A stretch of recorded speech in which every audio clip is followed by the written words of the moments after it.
स्वास्थ्य संबंधी सुर्खियों की आपकी दैनिक खुराक में आपका स्वागत है। आज 11 नवंबर 2025 है और चिकित्सा जगत नए शोध और विकास से गुलजार है।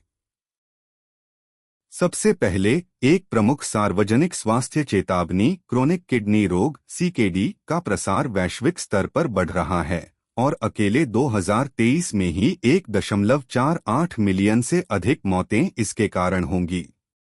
स्वास्थ्य विशेषज्ञ वैश्विक नीति निर्माताओं से कैंसर और हृदय रोग के साथ साथ CKD को भी एक प्रमुख स्वास्थ्य चिंता के रूप में प्राथमिकता देने का आह्वान कर रहे हैं। दुर्लभ रोगों के लिए एक बड़ी जीत में एक नए चरण 3 परीक्षण ने सिबेप्रेनलिमैब के लिए आशाजनक डेटा दिखाया है। यह एक ऐसी दवा है जो IgA नेफ्रोपैथी, एक गंभीर किडनी रोग के रोगियों में प्रोटीनूरिया को काफी कम करती है। कार्डियोलॉजी और मधुमेह पर ध्यान केंद्रित करना। नए वास्तविक डेटा इस बात की पुष्टि करते हैं कि लोकप्रिय मधुमेह की दवाएं सेमाग्लुटाइड और तिर्जेपेटाइड केवल रक्त शर्करा नियंत्रण से परे हृदय संबंधी महत्वपूर्ण लाभ दिखा रही हैं। ये टाइप 2 मधुमेह वाले किशोरों में वजन प्रबंधन में प्रभावी साबित हो रही हैं और प्रणालीगत सूजन को भी शांत कर सकती हैं। लेकिन यहाँ एक चेतावनी है। अमेरिकन हार्ट एसोसिएशन के वैज्ञानिक सत्रों में प्रस्तुत एक अध्ययन लंबे समय तक मेलाटोनिन के इस्तेमाल को लेकर चिंताएं बढ़ा रहा है।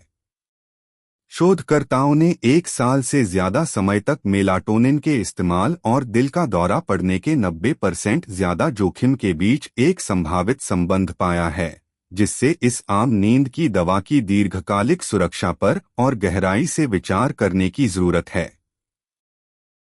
कुछ अध्ययनों और बढ़ती संख्या में उपाख्यानों वाली रिपोर्टों के आधार पर एक असंभावित दशकों पुरानी दवा फाइब्रोमाइल्जिया के एक आशाजनक ऑफ लेबल उपचार के रूप में लोकप्रिय हो रही है। कम खुराक वाली नाल्ट्रेक्सोन (LDN), जो मूल रूप से मादक द्रव्यों के सेवन संबंधी विकारों के इलाज के लिए विकसित की गई दवा है, इस दुर्बल करने वाली स्थिति से जुड़े पुराने दर्द, थकान और दिमागी धुंध से राहत दिलाने में सक्षम बताई जाती है। मेडस्केप। भूरा वसा।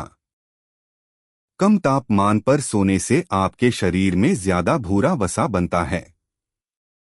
भूरा वसा आपको गर्म रखने के लिए रक्त शर्करा और जमा सफेद वसा को जलाकर आपके चयापचय को बढ़ाता है।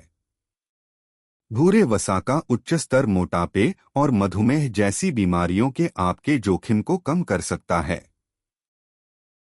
अंत में कुछ अत्याधुनिक विज्ञान समाचार। जापानी शोधकर्ताओं ने पाया है कि शरीर की चर्बी से प्राप्त स्टेम कोशिकाओं का उपयोग रीढ़ की हड्डी के फ्रैक्चर की मरम्मत के लिए किया जा सकता है, जो ऑस्टियोपोरोसिस जैसी बीमारियों के लिए एक रोमांचक संभावित सफलता है।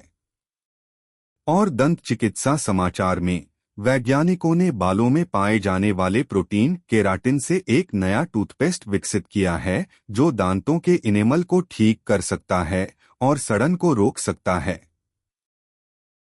आज के लिए आपकी चिकित्सा समाचार अपडेट यही है। सूचित रहें, स्वस्थ रहें और स्वास्थ्य संबंधी और भी सुर्खियों के लिए मेरे चैनल को सब्सक्राइब करना न भूलें। अगली बार फिर मिलेंगे। अस्वीकरण सत्यापन के बाद सामग्री का उपयोग करें।